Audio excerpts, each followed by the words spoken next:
this is the shoot. This is that little green twig. And everyone doesn't see it. Everyone is surprised by it.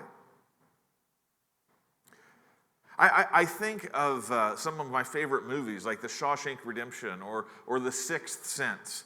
Those movies where all of these details are laid out and you're following along in the story.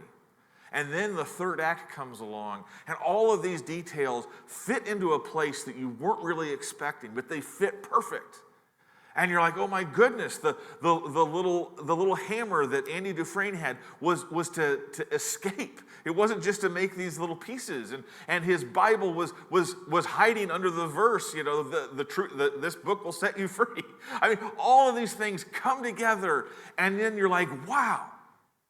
How did all of this come together? And I was so surprised. You laid it all right out in front of me. And yet you still surprised me.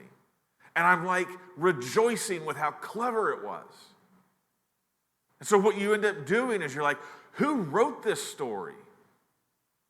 Who's the author of this? And you find out, who wrote the Shawshank Redemption or who brought the Sixth Sense, and you marvel at it.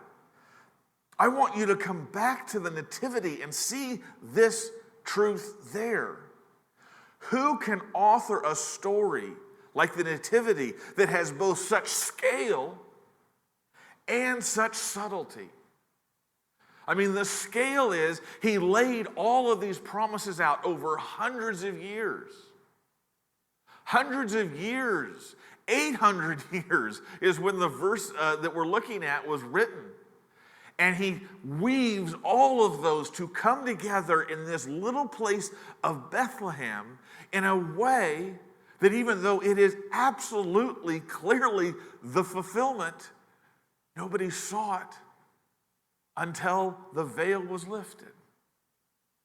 So there was such great subtlety amidst all this great scale.